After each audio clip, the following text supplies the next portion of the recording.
me emociona especialmente no solamente ese hecho, sino que estoy otra vez en Camarma. Digo otra vez porque en el último año he venido 3 veces, lo cual es una alegría para mí. Es una iglesia muy querida, no lo digo por decir, ni porque lo diga cada vez que voy a una iglesia, porque a estas edades mías ya procuramos quedar bien, pero procuramos no mentir. Pero esta sí es una iglesia muy querida, llena de recuerdos, y tú dirás, bueno, pues si tanto nos quieres, ¿por qué no vienen más? Pues por las cosas de la vida, tener unas hijas adolescentes que cuando no es por la una es por la otra, o si no por la madre, o si no por el padre. Todos los domingos estamos maniatados, los meses pasan, los años detrás de ellos y en fin.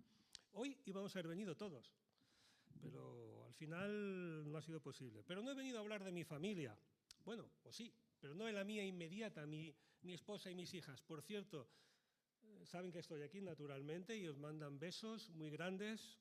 Muchos no las conocéis, es una pena, pero algún día las conoceréis, pero los que sí la conocéis sabéis que son maravillosas. Aquellas niñas creciditas ya son mujeres de 18 y de 16 años. Bueno, decía, sí vengo a hablar de la familia, pero no de la familia inmediata mía, que bueno, luego te lo cuento y te pongo al día si quieres, sino de la familia espiritual y de la familia y la persecución, porque este tiempo en el que tenéis ahora mismo la iglesia está dedicado precisamente a la familia y las situaciones que se viven en las familias. Y no hay que olvidar que la familia tiene como 2 dimensiones para los hijos de Dios cristianos como nosotros. La familia inmediata, si quieres sanguínea o física, pues eso, mi esposa, mis sobrinos, mis hermanos, padres, etcétera. Pero también una familia muy importante, en mi opinión más importante que la primera, pero eso lo dejo al criterio de cada uno, que es la familia espiritual. Es decir, en la medida en que, ¿veis el ejemplo que mencionaba hace un momento de Findel o de cualquier otro, de Milton? En la medida en que soy hijo de mi Padre Celestial y Milton o Findel son hijos de mi Padre Celestial, se convierten en mis hermanos. Y mientras no los conoces, aunque te cruces con ellos en la vida, bueno, pero cuando les conoces y te cruzas con ellos no en la calle o no por un asunto de negocios o no por una circunstancia sobrevenida, sino en la iglesia de Dios, adorando juntos al Padre, nace un vínculo, un afecto, un lazo diferente. Y te das cuenta que somos miembros de la misma familia. Es de ella de la que vengo a hablar, no tanto la inmediata como la otra, sobre todo la familia que no vemos. ¿Sabes que tienes muchos hermanos que no ves? Varios millones, cientos de millones afortunadamente. Una de las cosas hermosas de esto que hago de presentar la causa de la iglesia perseguida en distintas iglesias es precisamente esta, porque veo que somos muchos. Aquí mismo en Madrid somos decenas de miles de cristianos, no solamente los pocos cientos que puedo ver en mi iglesia o que conozco las de alrededor de mi pueblo. Somos muchos y eso tiene que ponernos feliz. Y hay otros muchos que no podemos ver. De ellos quería hablaros y de la situación de sus familias un poquito. Y vamos a orar por ellos y vamos a predicar también de ellos, a ver si somos capaces y el Espíritu Santo me ilumina con principios que te sirvan a ti y a tu familia, pues ya, en cuanto acabe la reunión, para que viváis con más santidad, con más esperanza y con más sensibilidad. Así es que, por favor. ¿Perdón? Sí. Es un vídeo que conocéis porque fue motivo de una revista de las de Puertas Abiertas, pero tal y como lo cuenta, con las vertientes y la carga emocional que este hombre pone hablando de su situación en tu familia, no sé si te acuerdas. O si lo viste, en la revista no sale.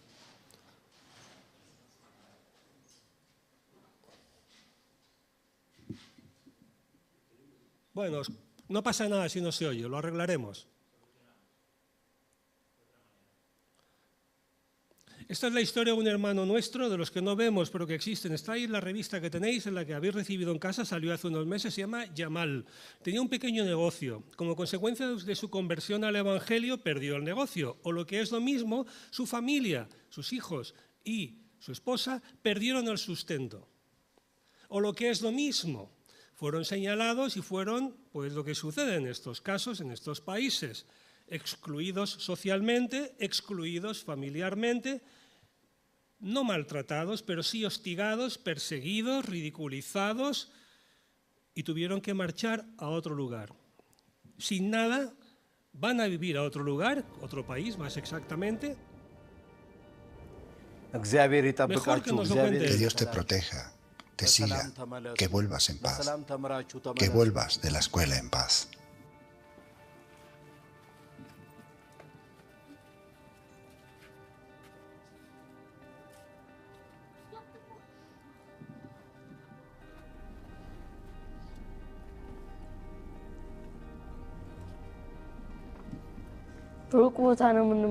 Tenemos que viajar lejos, porque no estamos a salvo en nuestro propio hogar.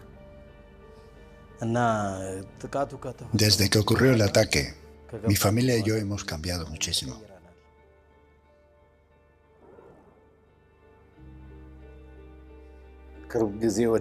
Últimamente, los musulmanes radicales han estado ejerciendo una gran presión sobre los cristianos de aquí. Esta tensión se ha convertido en caos. Se han quemado casas, propiedades destrozadas y han atacado a la gente. No estaba tan preocupado por mí mismo como por mis hijos. Mi mayor miedo era que matasen a mis hijos. Pero pudimos escapar. En un solo día habíamos perdido todo. El ataque obligó a la familia de Gemal a desplazarse. Sus talleres de madera y metal fueron destruidos, lo que acabó con su medio de vida. Aquí es donde nos alojamos cuando nos echaron. Todo este complejo pertenece a una iglesia. Nos quedamos aquí durante 2 meses. Había 136 personas desplazadas aquí. Nos quedamos en estas habitaciones. Éramos 8 viviendo desde este extremo hasta aquel otro. Luego había 4 personas más alojadas allí. En total éramos 12 personas aquí. Tuvimos que hacer un camino para que la gente pudiera caminar. Cuando llegué aquí, me sentí muy triste como padre. Si este lugar no existiera, ¿a dónde iríamos? ¿A la calle? Me sentía muy mal. Me sentía tan mal por ser dependientes.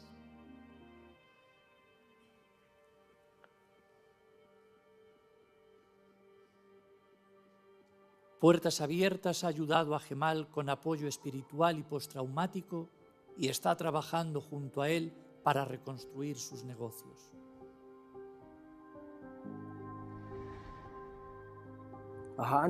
Creían que nos habían destruido, que nunca volveríamos.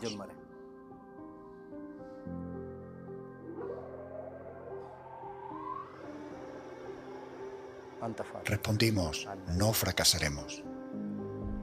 Tenemos gente que nos apoya, nos respaldarán. Espiritualmente siento algo verdaderamente profundo. En primer lugar, me di cuenta de que hay gente ahí fuera que ora por mí.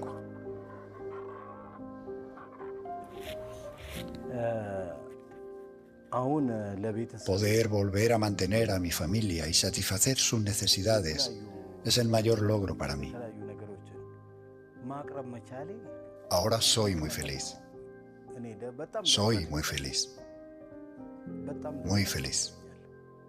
Antes no tenía nada, pero ahora puedo volver a mantenerlos.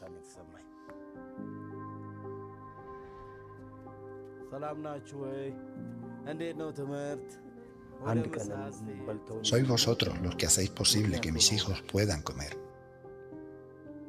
Señor mío, que todo lo puedes, bendito sea tu nombre. Concédenos mayor protección. En el nombre de Jesucristo te pedimos, protégenos de los peligros y la persecución. Protégenos. Después de esta comida, ayúdanos a vivir para tu gloria. Provee para los necesitados. En el nombre de Jesús. Amén. El abuso y la injusticia que se nos está infligiendo cada vez es peor. El abuso que sufren los cristianos en Etiopía no debe permanecer oculto. Por eso pedimos a todos los cristianos del mundo que alcen la voz por nosotros.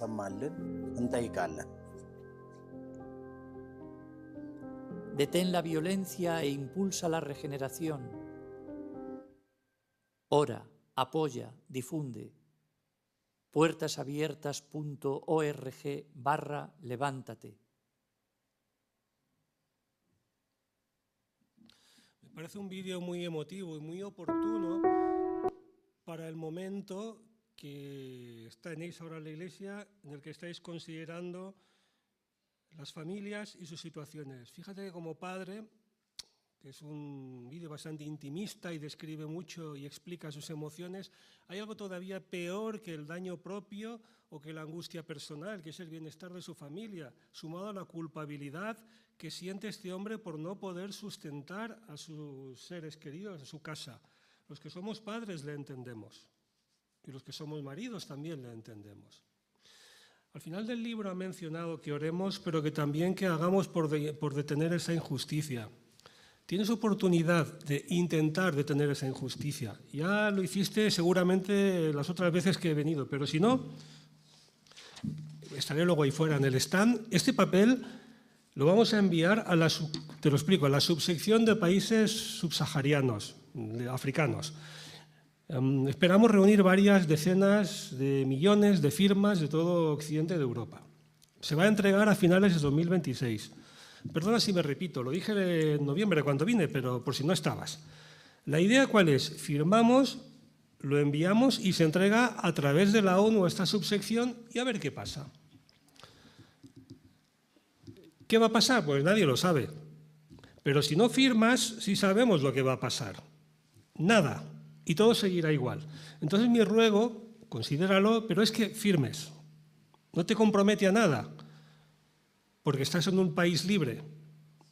Pero a nuestros hermanos tal vez les cambie la vida. Porque a estos políticos al final lo que les importa pues es lo de siempre, la popularidad, la imagen exterior, en fin.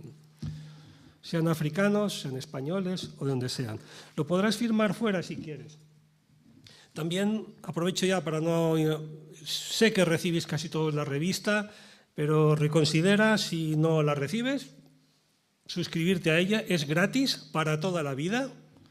Pocas cosas son gratis para toda la vida, pero esta es una de ellas. Y además, si no donas para la Iglesia perseguida, el Señor pone en tu corazón donar económicamente o con tu talento o con tu tiempo o con tus habilidades, pues también.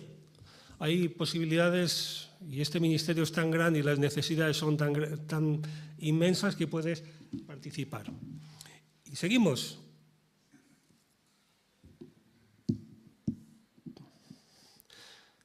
Cuando viene en noviembre, ¿te acuerdas la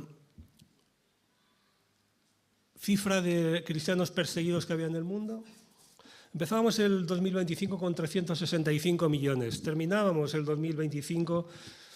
Se hablaba ya de, aunque no era oficial, pero los que nos interesan estas cosas, 380 tal vez. Se cerraba el año con 388 millones.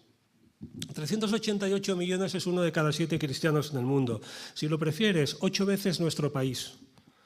O tal vez sea Estados Unidos y Canadá juntos. Es una cifra inmensa.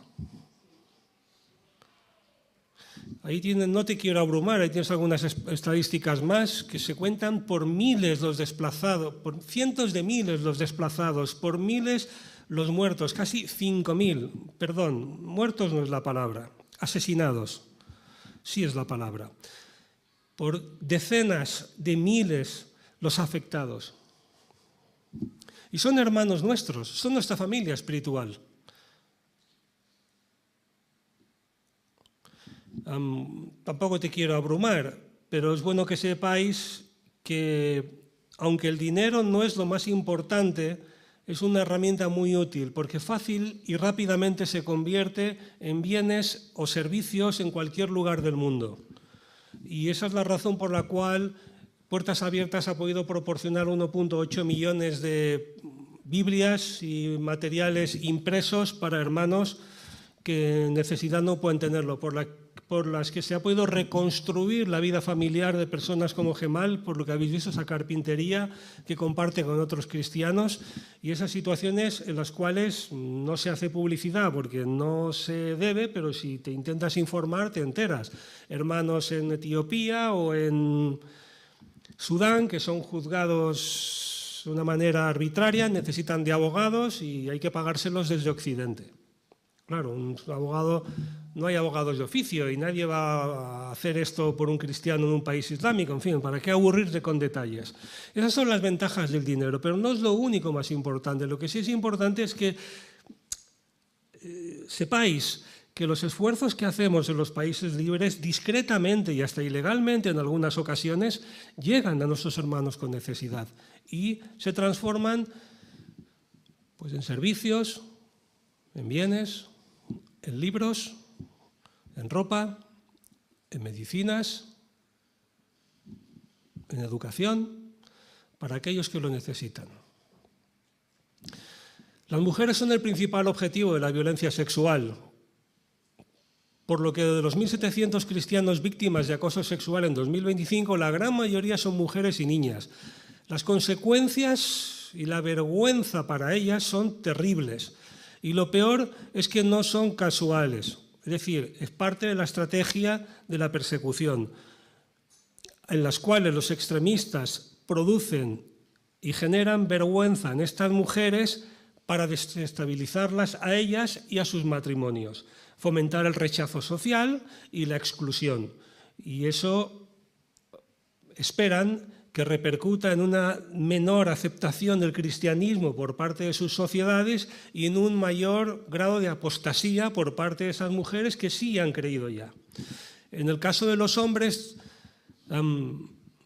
suelen ser los principales proveedores de seguridad y economía en las familias. Muchos de ellos, acuérdate, que viven en sociedades muy tradicionales, donde las mujeres no suelen aportar económicamente a sus familias, como sí pasa a lo mejor en Occidente.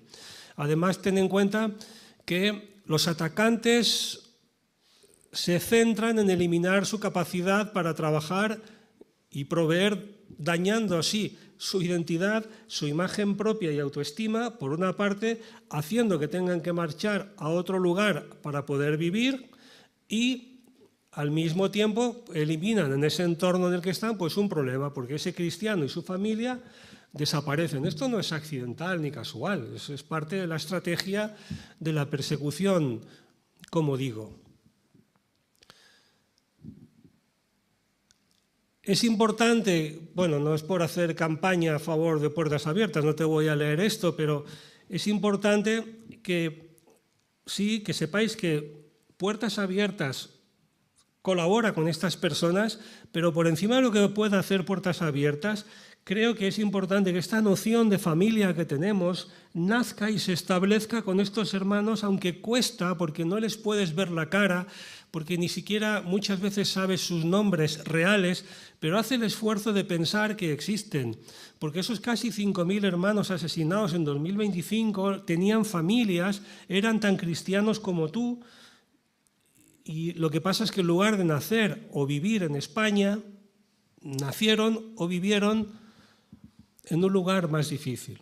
Esa es la única diferencia que hay entre ellos y yo. Por eso creo, perdón, es solo una opinión, pero tenemos una responsabilidad, y hablo de mí y de ti, una responsabilidad moral hacia nuestros hermanos en otros lugares de persecución, pero también espiritual.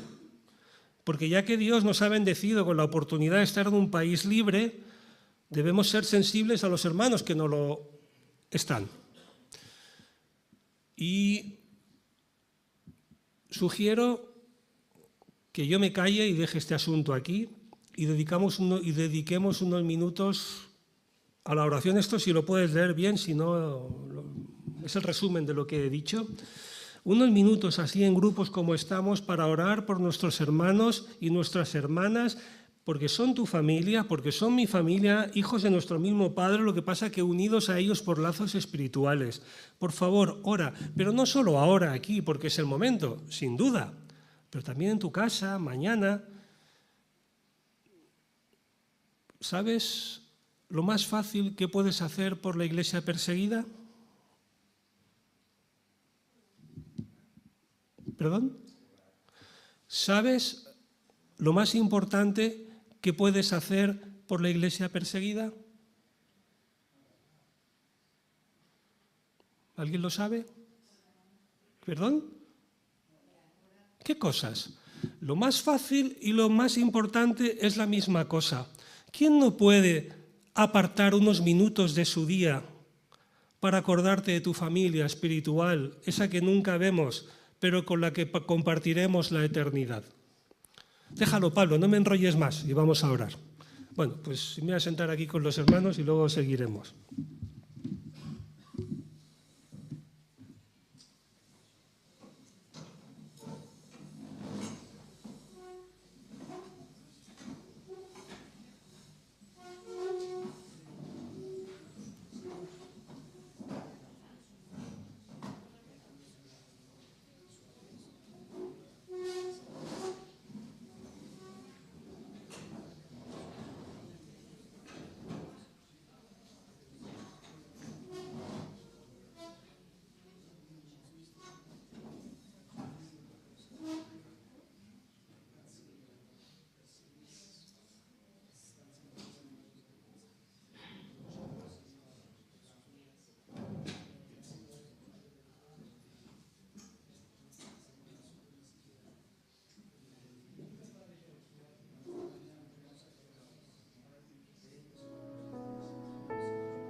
como estamos en el mes o en el periodo de la familia, las instrucciones que recibí pues, fueron un pasaje que hablasen también de la familia. Pero como parece que yo solo sé predicar si predico de la persecución y del acoso y de, en fin, pues intenté, bueno, es broma lo de que, pero dado mi colaboración con la causa de la Iglesia perseguida, pues intenté buscar un pasaje que aunase y mostrase en una escena esos dos hechos. Y la verdad es que creo haberlo encontrado. Así es que vamos a ir a Hechos capítulo 12. Hechos capítulo 12, versículos del 1 al 19.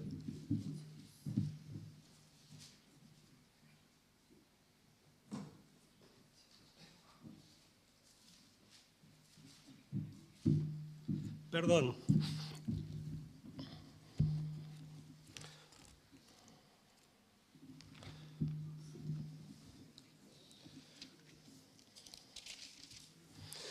Es un pasaje que lo conoces muy bien, porque lo que muestra es el principio de la persecución, no el principio, pero los inicios de la persecución cristiana en el libro de Hechos. Y se produce un tremendo milagro por parte de Dios, un milagro liberador, y además se produce también pues, una escena que está de fondo, que es la relación que tienen los hermanos de la Iglesia con esta persona que está pues a punto de ser ejecutada por causa del Evangelio, que lo vamos a leer. Pero bueno, mientras lo buscas te recuerdo. Resulta que Jesús muere víctima de sus convicciones espirituales por ser el Hijo de Dios, acordaos, al menos eso era lo que ponía en la cruz como causa de su muerte, que era el rey de los judíos, os acordaos que se hacía el Hijo de Dios a sí mismo y aquellas acusaciones. En el capítulo 4 de Hechos, Pedro y Juan son encarcelados y luego son liberados. En el capítulo 5 resulta que todos los apóstoles son encarcelados y luego son liberados. En el capítulo 5, en el versículo 40, todos los apóstoles son detenidos, interrogados, intimidados, azotados y de nuevo liberados. En el capítulo 7 muere Esteban. En el capítulo 8 se levanta una persecución contra todos los que habían creído y habían sido esparcidos. No solo los apóstoles, en la cual está implicado Pablo. En el capítulo 9, Pablo precisamente va a Damasco a detener cristianos de estos, que son esta nueva secta del Cristo aquel que murió hace unos pocos años, y en el capítulo 9 los judíos intentan matar al propio Saulo, ahora convertido al cristianismo. También en el capítulo 12, que es donde estamos, hay detenciones, incluso una ejecución, la de Santiago, lo vas a ver ahora en el capítulo 12, el apóstol, donde estamos, en el año 44, Jacobo es ejecutado y Pedro es detenido, encarcelado para ser precisamente ejecutado. No está nada mal, ¿eh?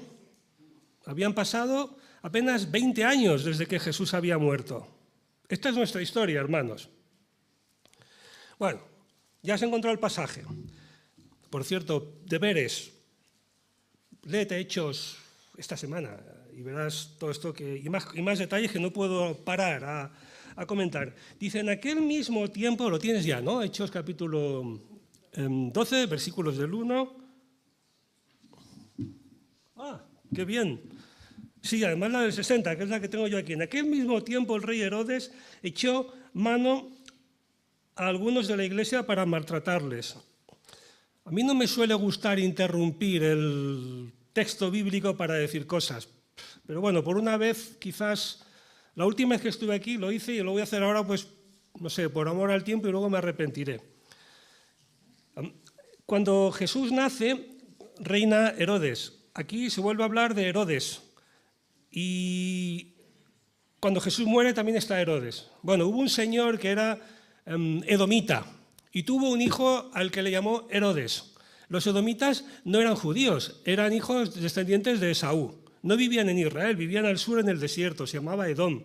De Edom, edomitas. Cuando llegan los romanos les cambiaron el nombre, le llamaron a los edomitas idumeos, Idumea, el territorio, y los que eran edomitas, pues ahora se llamaban idumeos. Fácil, ¿verdad? Bueno, pues sigamos.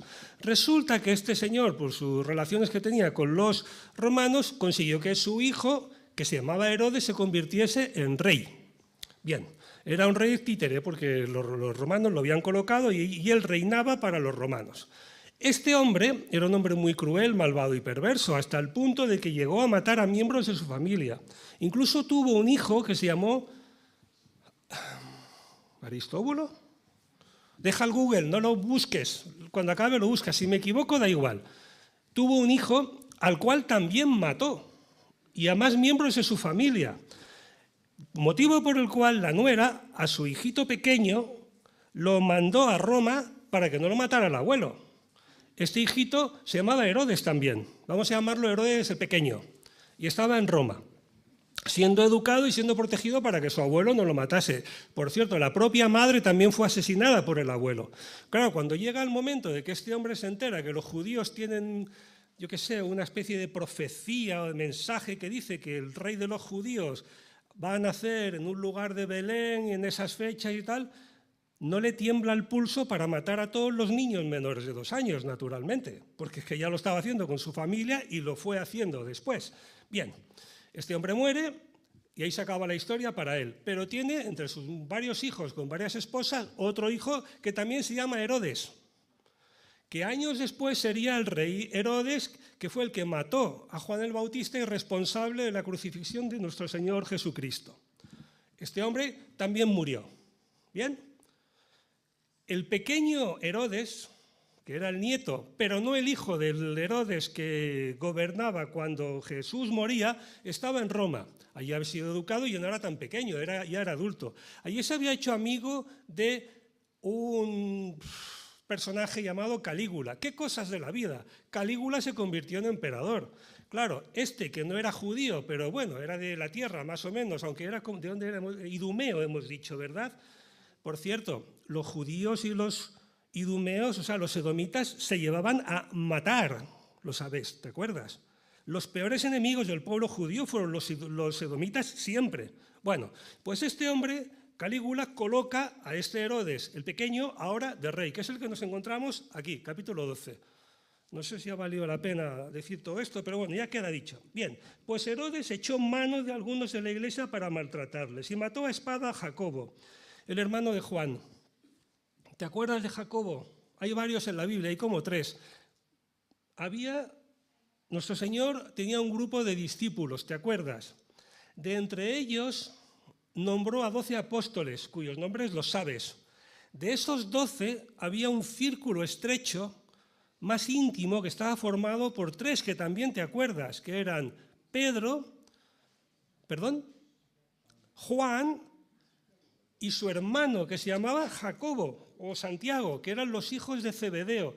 Estamos hablando de él, de este discípulo y apóstol, miembro de este círculo íntimo, estrecho de Jesús, que fue testigo de la transfiguración, de los momentos más, no voy a decir importantes, pero sí íntimos de la vida ministerial de Jesús, para los cuales tuvo revelaciones especiales. Jesús, es de él de quien hablamos. Este detalle es importante por lo que luego viene. Y mató a espada a Jacobo, hermano de Juan, y viendo que esto había agradado a los judíos, ¿qué judíos? Pues a todos menos a él, porque le hemos quedado que no era judío, que era idumeo. Bueno, procedió también a aprender a Pedro, claro, él no era tonto, me refiero a Herodes. Matar a estos cristianos les hacía o le hacía ganar aceptación por parte de los judíos, porque si ellos detestaban a los cristianos y les matas a los cristianos, les complaces. Y esto es una buena noticia que favorece y asegura su reinado, tal vez. Al final era buscar la permanencia de sí mismo en el poder. Bien, entonces eran los días de los panes sin levadura. Son los 7 días inmediatamente posteriores al día de la Pascua. Claro, si mata en ese momento a Pedro, es una falta de respeto para los judíos, porque eso no se hace. Como no hubo tiempo de matarlo antes, pues lo lleva a la cárcel, lo ata muy bien atado, y cuando todo este momento tan solemne, que él pasaba de todo porque no era judío, pero tan importante para los judíos, termine, le matamos. Bien, como había matado a Santiago. Y habiéndole tomado preso, le puso en la cárcel entregándole a 4 grupos de 4 soldados cada uno. 4 por 4 son 16 soldados. ¡Ay, qué casualidad! Como Jesucristo tenía 16 soldados vigilando su tumba, ¿te acuerdas? Para que le custodiasen y se proponía sacarle al pueblo después de la Pascua. Claro, lo acabamos de ver, imaginar. Así pues, Pedro estaba custodiado en la cárcel, pero la Iglesia hacía sin cesar oración a Dios por él. Aquí aparece la familia, hermanos. La Iglesia hacía sin cesar oración a Dios por Pedro. Este es el apoyo de los hermanos, la familia espiritual. Uno de nosotros está en un aprieto, los demás hacemos lo que podamos. Y lo más importante y lo más fácil es orar. Y es lo que hacía, orar sin cesar, sin descanso, insistentemente al Padre.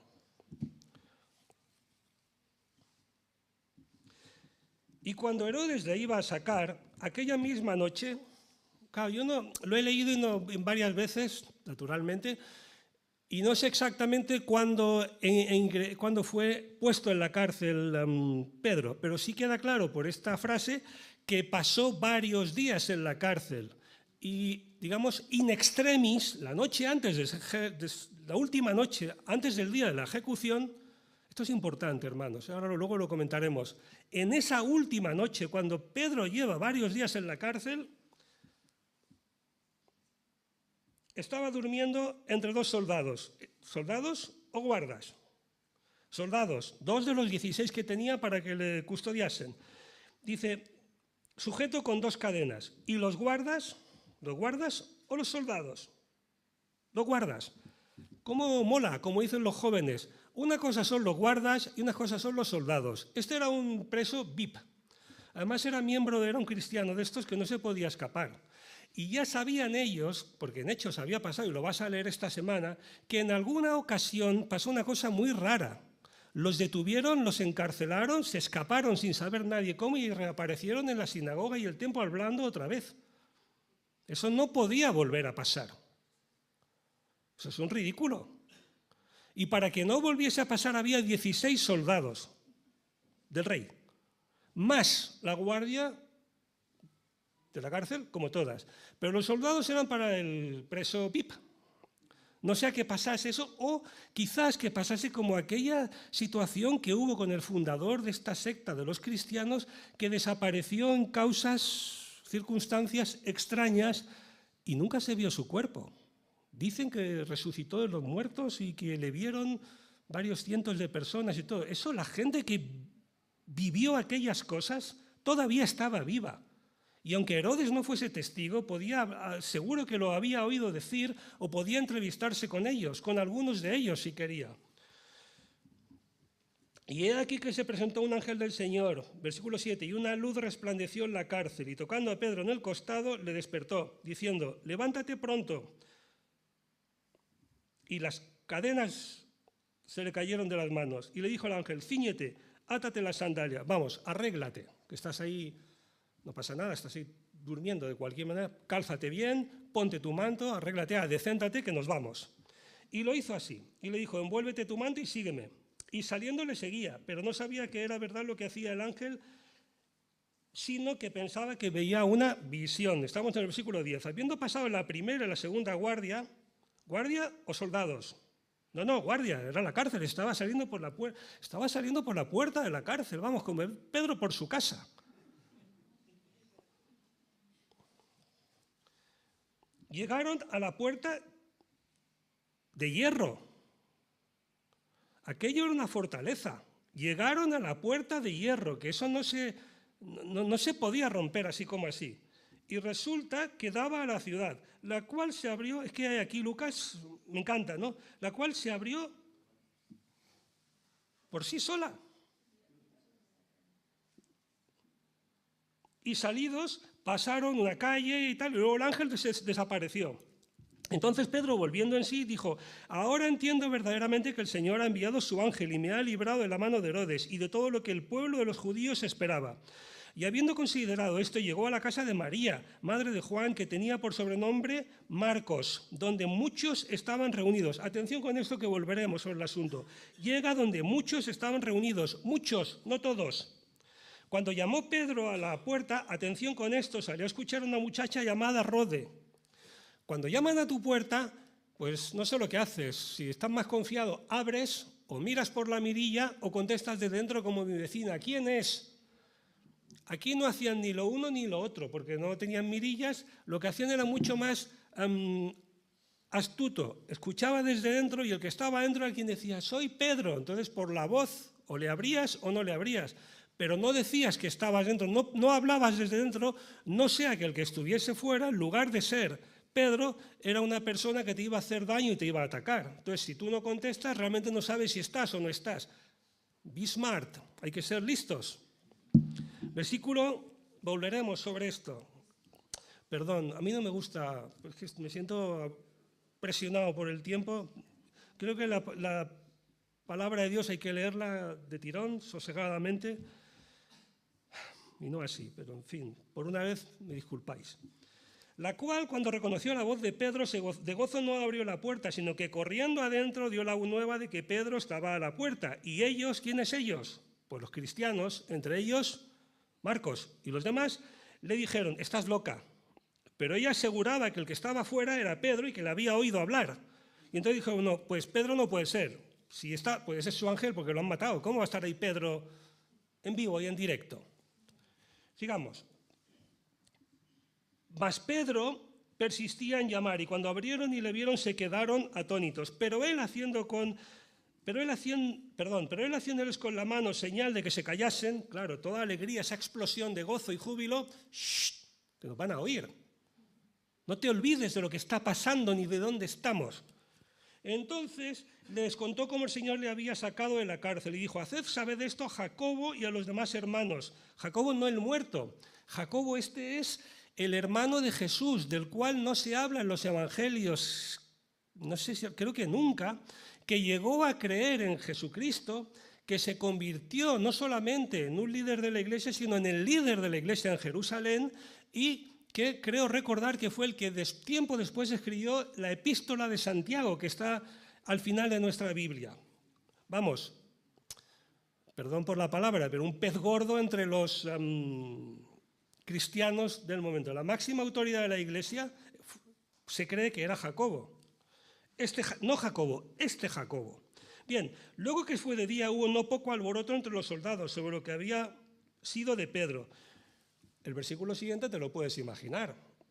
Estos soldados no eran romanos, porque el rey Herodes no era romano, pero como había sido educado en Roma, criado a la romana y puesto allí colocado por un emperador que era romano, pues al estilo romano. Y tú sabes cuál es el estilo romano. Acuérdate, era muy sencillo. Un soldado al cual se le escapaba un preso lo pagaba con su vida y punto. No había más que hablar.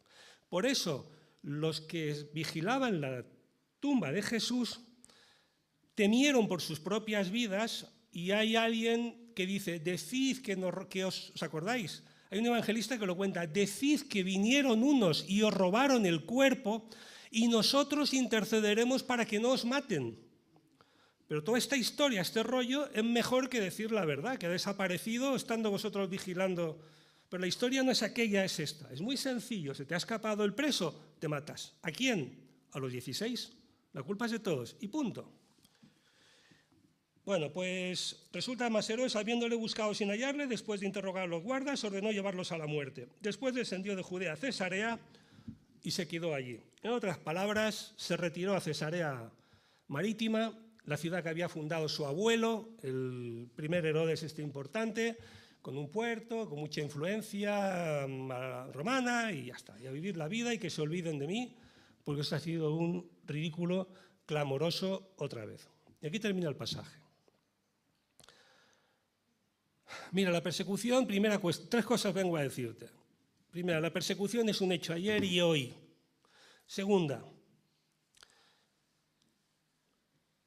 los hermanos que estamos rodeando, los otros hermanos que están siendo perseguidos u hostigados, o más en nuestro entorno, porque afortunadamente perseguidos en riesgo de sus propias vidas, aquí en esta iglesia creo que no hay ninguno, espero, o al menos no en este país, tal vez de donde vengan, pero aquí pero sí tenemos a veces algunos de nosotros tribulaciones personales, situaciones de dificultad, de complejidad que requieren del apoyo de los hermanos. Pues segundo punto, los hermanos tenemos una responsabilidad con esos otros hermanos. Y tercero, sé listo cuando venga la persecución. Sé listo por ti mismo y para con los hermanos, como esta iglesia lo fue. Esta iglesia fue lista en parte, falló una cosa importante. Te lo digo ya por si al final no me da tiempo a decirlo. Oraban, oraban y oraban por un milagro que cuando se produjo no estaban dispuestos a creer. Eso no puede ser. Ya te lo he dicho por si al final me falta tiempo, pero continuemos. Bien, entonces, primera cuestión. La persecución es muy grave. Fíjate, este Jacobo, volvamos ahora sobre él, que fue alguien tan importante en la vida de Jesús, que estuvo en esos momentos, digamos, tan íntimos, que fue, madre mía, junto con Pedro, con Juan, dos personas realmente líderes de la iglesia, y él fue el primero en morir, con un final trágico, fatal e innecesario. ¿Por qué?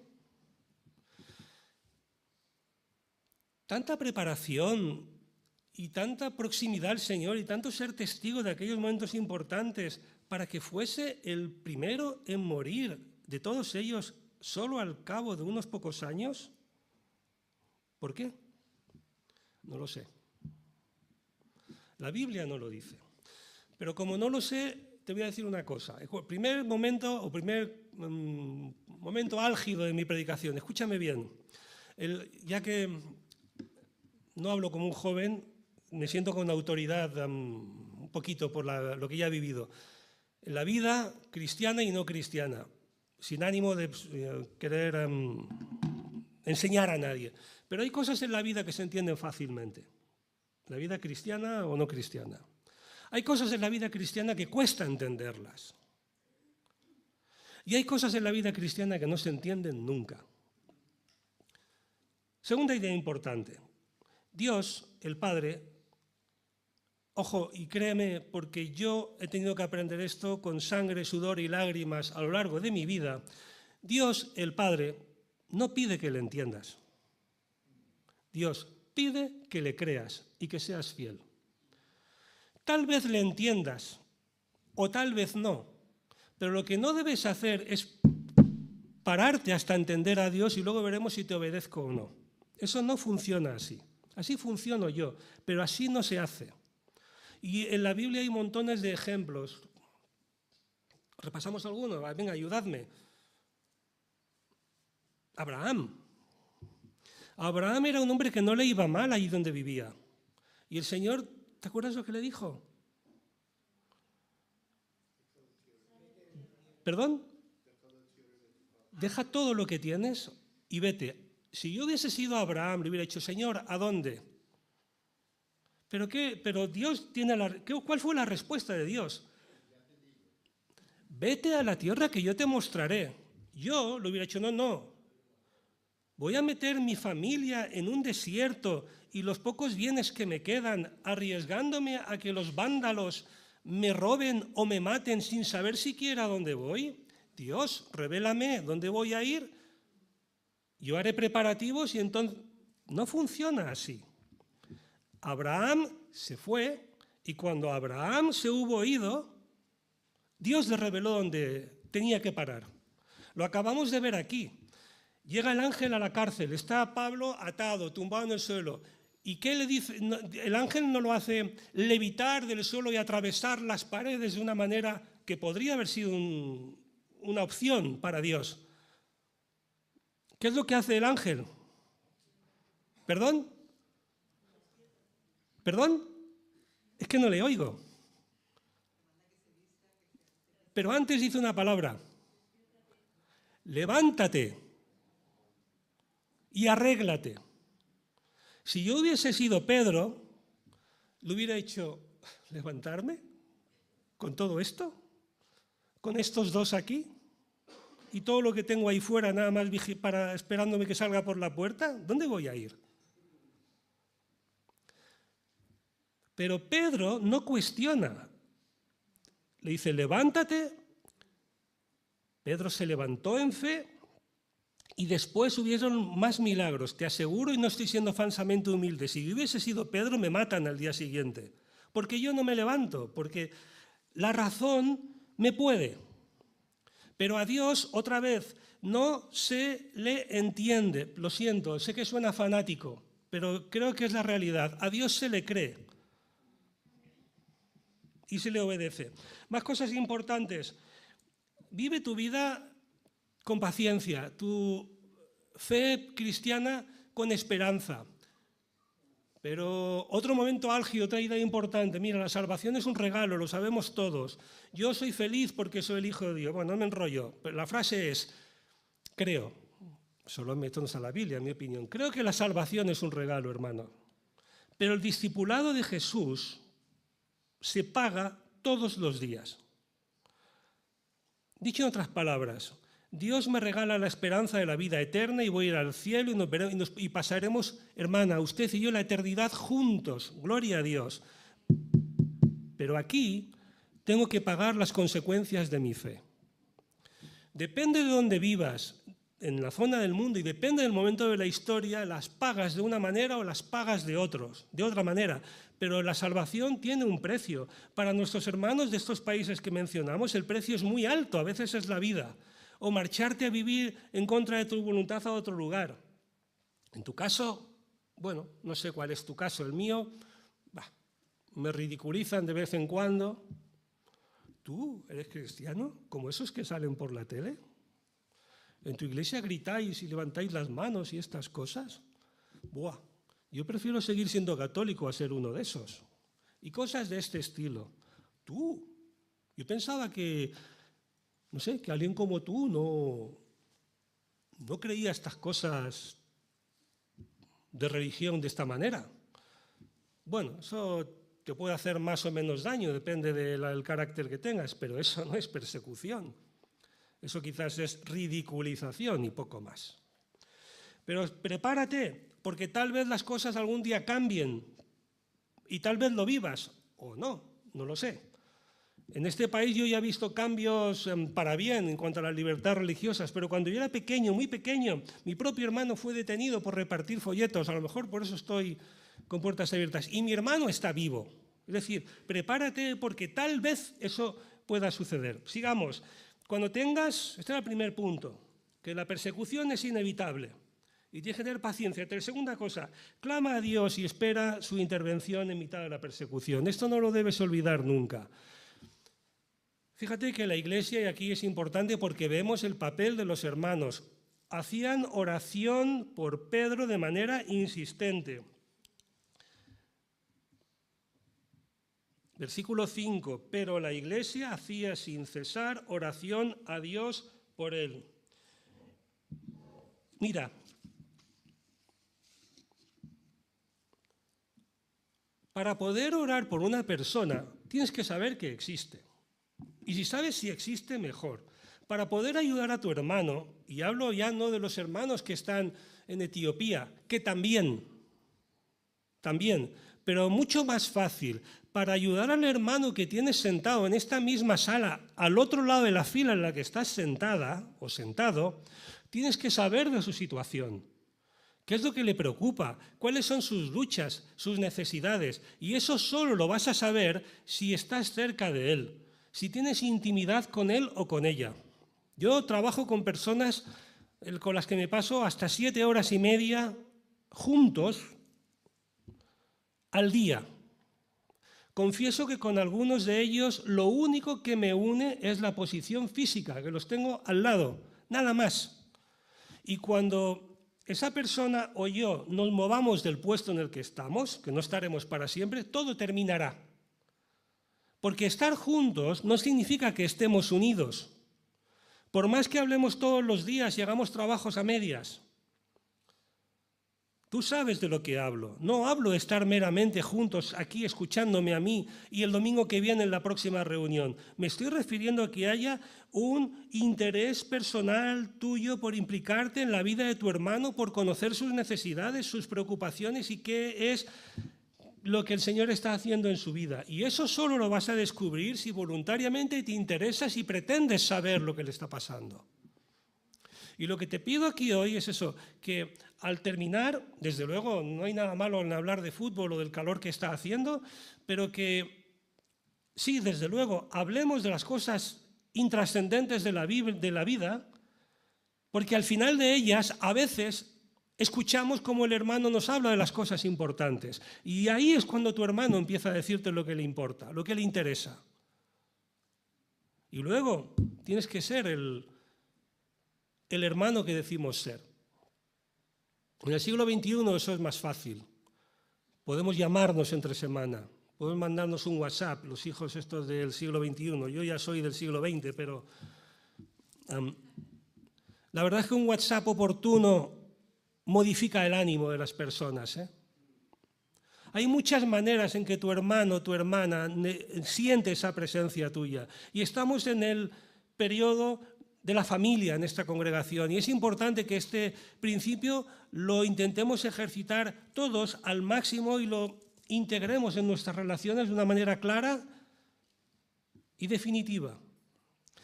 Como hacía esta iglesia, no podían enviarse WhatsApps, no podían comunicarse con el hermano perseguido, pero sí hicieron lo que pudieron, que era, a pesar del aislamiento y de la separación que había entre ellos y la incomunicación absoluta, clamar al Padre, que era todo cuanto podían hacer, que no es poco, para que obrase en el hermano. Piensa también que cuando te veas en esta situación hay que tener paciencia y esperanza, como tuvo Pedro. Esperanza no en su liberación, tal vez, o sí, pero esperanza en que Dios va a obrar. Otro momento importante del sermón, te lo señalo uno a uno para que si te estás aburriendo despiertes, me escuches y luego te relajes. Otro momento importante, escúchame bien.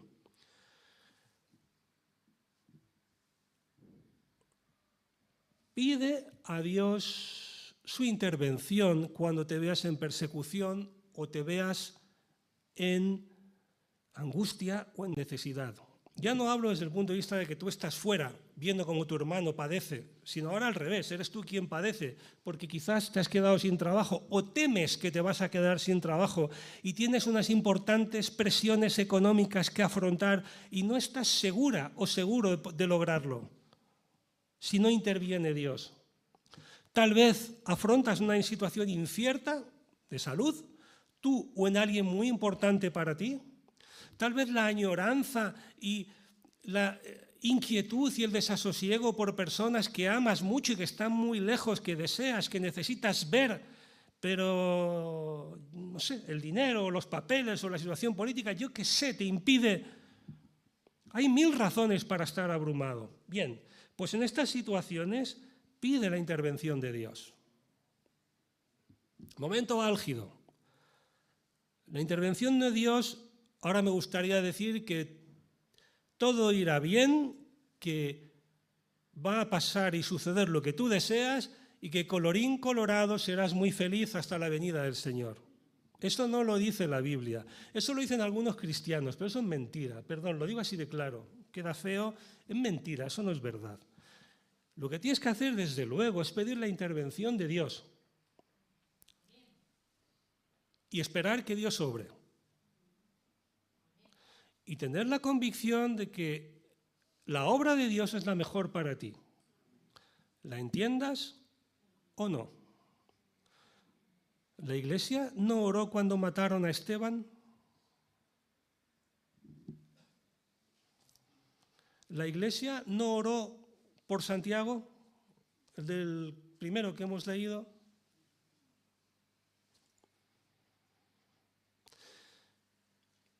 ¿Por qué a veces sí? ¿Por qué a veces no? No es bueno enredarse a analizar estas cosas. Déjalo. ¿Por qué a veces sí, a veces no? A Dios no se le... Me has escuchado antes, ¿no? A Dios se le cree. El Padre decide y sus hijos le obedecemos. Lo que hay que hacer es que pase lo que pase, descanses. Y cuando lo consigas, me enseñas a mí, por favor, que me cuesta mucho y, en fin, no lo logro casi ningún día. descanses con la convicción de que aquello que te va a pasar no escapa al control de Dios y que además, como enseña la Biblia, Pablo lo dice más adelante, es para bien. Y sabemos que a los que a Dios aman, todas... ¿Eso está en la Biblia? ¿Sabe usted cuál es mi problema? Que una cosa es lo que yo sé y otra cosa es lo que yo siento. Y ahí es donde yo estoy... Espero que no sea el problema de ninguno de los que me escucháis. Bueno, sigamos y terminemos. Saltemos. Último apartado. Como yo diría, sí, sé cristiano, pero be wise, sé listo. La Biblia además nos lo dice, que los cristianos tenemos, o los hijos de Dios, tenemos que ser astutos como serpientes y sencillos como palomas. Eso también está en la Biblia. A mí me molesta mucho porque veo muchos cristianos que son astutos como palomas y sencillos como serpientes. Sí, ríete, pero es triste, pero es la triste realidad. Y aquí vemos cristianos, oye, que eran muy listos.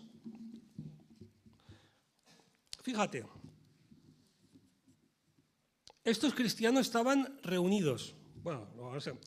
Estaban reunidos, pero no estaban en una misma casa. Estaban al menos en dos, que sepamos. Porque Pedro va a una y dice, dile a los hermanos, porque no estaban juntos. Hubiera estado todo más, pues yo creo que sentido común, porque llama menos la atención. Y si un grupo cae, el otro es, entiéndeme cuando digo cae, si uno lo atrapan, el otro es más fácil que sobreviva. Eso es ser listo. Cuando Pedro llega a la puerta de la casa, la chica de dentro no contesta y dice, ¿quién es? No hace eso. Escucha. Claro, porque si dice, ¿quién es? El de fuera, que no sabes quién es, sabe que tú estás dentro. Eso es ser listo. Esto seguramente estaba pactado ya porque Pedro llama y le dice, sin esperar respuesta, dice que soy Pedro. Claro, los que estaban dentro no hacían ruido. Por eso Pedro cuando entra dice, shh. Eso es ser listo, porque si armas ruido, aunque sea por una buena razón, llamas la atención. Bueno, no lo he dicho, pero acuérdate que al principio los cristianos, bueno, los hijos de Dios, incluso Pedro, predicaban ¿te acuerdas? En el templo, al principio de Hechos. Lo vas a leer esta semana cuando leas el libro. Luego predicaban en las sinagogas. Ahora estaban encerrados en las casas. ¿Ves cómo las cosas se van complicando? Pero van siendo listos. Cuando ya no pueden vivir su fe públicamente, la viven a escondidas, pero con calma. Fueron listos porque esta es la última vez que sabemos algo de Pedro de primera mano, y lo vas a ver esta semana cuando leas Hechos. Pedro, que se levantó y predicó delante de 5.000 personas y creyeron 3.000, luego volvió a predicar delante de varios miles y no tenía miedo de nada ni de nadie. Desde este momento se vuelve mucho más cauto, hasta el punto de que pasa a la clandestinidad y nunca más de Pedro. No vuelve a aparecer en Hechos. Bueno, aparece en el Concilio de Jerusalén, en el capítulo 15, que lo está presidiendo, y Pablo cuenta cosas de él, y luego él escribe epístolas, pero nunca llegas a saber dónde vive, cómo vive o lo que hace. Pedro fue listo, porque sabía que iban a por él. Se dice que se fue a Roma, o algunos dicen que junto con su esposa a lo mejor tuvo un ministerio parecido al de al de Pablo, de pastor itinerante, ¿qué más da? El caso es que nunca sabemos exactamente lo que hizo. Hay que ser listos, hermanos. Y dentro de las posibilidades hay que aprovechar los momentos. Me acuerdo de Corrie ten Boom, creo que lo explica uno en su libro. ¿Te acuerdas de aquel momento que está en su casa y entran los alemanes? Sospechaban que habían judíos dentro. Abren la puerta y le preguntan, ¿hay judíos en esta casa? Ella no quería mentir, porque no quería mentir aunque fuese por una buena causa. No digo que esté bien ni que esté mal, pero tampoco quería contestar. Dice, creo que le pasó ahí, dice que se aparta y le dijo a los soldados, bueno, entren y miren ustedes. No sé cómo miraron, pero no los encontraron y se fueron sin encontrárselos. Y ella no tuvo que mentir. No colaboró. Bueno, vivió su vida en integridad y Dios obró. Esta es la idea. ¿Bien? Y fue lista, porque cualquiera de las dos cosas se hubiera hecho sentir mal, si miente como si no miente. Entonces se apartó, dejó la puerta, creo que es, bueno, ya lo verás, seguramente lo has leído. Bien, entonces, dicho esto y terminemos, salto algunas cosas más.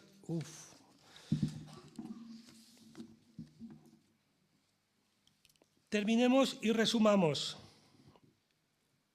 Procura estar al lado de tu hermano mientras puedas y no estés tú mismo, tú misma en persecución o en dificultad. Lo hemos mencionado, esto se llama conclusión, es el final. Para eso tienes que estar a su lado, tienes que interesarte, escucharle, no de una manera artificial, que esto estropea las relaciones, pero es una persona abierta, sencilla, que escucha más de lo que habla. Yo soy de los otros, hablo más de lo que escucho. No, pues eso no suele ser buena idea. Siempre es mejor escuchar más y hablar menos, porque cuando escuchas mucho a la otra persona, al cabo de un tiempo empiezas a escuchar las cosas importantes. Y luego todas esas cosas que ya sabes que la vida te ha enseñado, sé discreto, sé leal, sé respetuoso. Muestra interés por lo que la otra persona muestra interés, como con tus hijos. ¿Te acuerdas cuando eran pequeños? Te contaban que se habían roto una uña y estaban llorando y tú te preocupabas por ellos, aunque te parecía irrelevante. Si una cosa es importante para mi hija, es importante para mí, eso lo sabe todo padre. Si una cosa es importante para tu hermano, tiene que ser importante para ti, porque es tu hermano. Haz intercesión por tu hermano perseguido, por tu hermano en dificultad. No quiero que penséis solamente en los 388 millones de hermanos que tienes ahí fuera, lejos y que no ves, que también, pero los que sí tienes al lado, que sí ves. Ora con fe y con convicción, no con todo el cariño, no como nuestros hermanos que oraron, ¿te acuerdas? Te lo he comentado antes, oraron a Dios pidiendo un milagro que cuando se produjo no fueron capaces de creer. ¿Pero esto qué es? Mira, al fin y al cabo, yo personalmente me alegro de esta historia, pero como yo soy de estos, de los que oran por cosas que luego suceden y encima se sorprenden, y dicen, oh, pues vaya Dios tenemos. Y mi mujer me dice, pues ¿para qué has orado? Hazlo con convicción y con esta esperanza, este toque de esperanza y de confianza, decir, bueno, puede que suceda lo que yo desee, puede que no suceda lo que yo desee, pero sí sé que sucederá lo que Dios quiera que suceda, porque tiene control de la situación y además es lo mejor para mí, para este proceso. Confía que a los que a Dios aman todas las cosas les ayudan a bien, hemos comentado, y piensa que estas situaciones repercuten en crecimiento espiritual para el hermano que tiene dificultades, miembro de la familia, incluso para el resto de la familia. Claro, si conoce al hermano, si sabe la obra de Dios en la vida del hermano. No sé si me estoy explicando y termino ya con esto. Pero claro, si un hermano ora al Padre Celestial y tiene una situación, vamos a llamar, de angustia o de dificultad, y yo no soy capaz de mirar al hermano que tengo al final de la fila en la que estoy sentado porque vivo en mi mundo con mis propios problemas y con mis cosas, si Dios, esto no ha pasado, yo lo he visto, si Dios obra produciendo un milagro en mi hermano, yo quedo fuera de juego. Porque como no sé lo que pasaba, tampoco sé lo que ha hecho Dios y no me entero de la jugada. Pero si yo estoy al lado de mi hermano y soy parte del proceso por el que él está pasando, que la dificultad es suya, pero yo le apoyo con oración y con lo que haga falta, y tengo la oportunidad de ver a Dios obrar y transformar aquella situación difícil en algo magnífico, esplendoroso, por lo cual le glorificamos y le damos gracias, madre mía, encima eres tú el beneficiado. Porque te paras y dices, pero ¿qué clase de Dios tengo? El asunto no va conmigo, pero esto lo he visto. No era un asunto personal, pero he sido parte de él. ¿Esto te ha pasado? Claro que te ha pasado. A mí me han pasado las dos cosas. Normalmente me pasa lo segundo. Como voy a la mía, no me entero de lo que pasa y me quedo fuera de juego.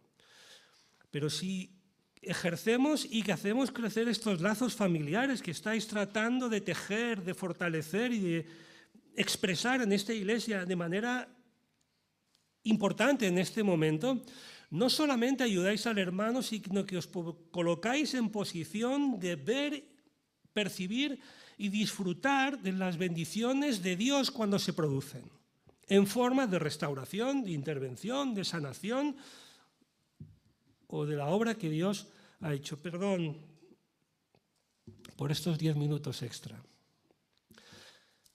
¿Puedo orar? Señor, gracias por tu palabra. Gracias por el mensaje que tenemos en ella. Gracias por mis hermanos aquí en Camarba. Estoy muy feliz hoy de estar con ellos. Gracias por esta historia que espero que nos acompañe a todos durante muchos días, bueno, a ser posible el resto de nuestra vida, y que nos dé esperanza, ilusión y convicción.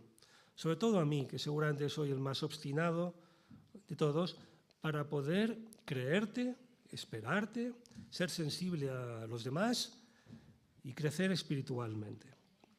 Señor, ayúdanos a crecer espiritualmente y a que amemos, nos enlacemos y nos fortalezcamos con afecto intenso, honesto, íntimo, porque somos una familia espiritual.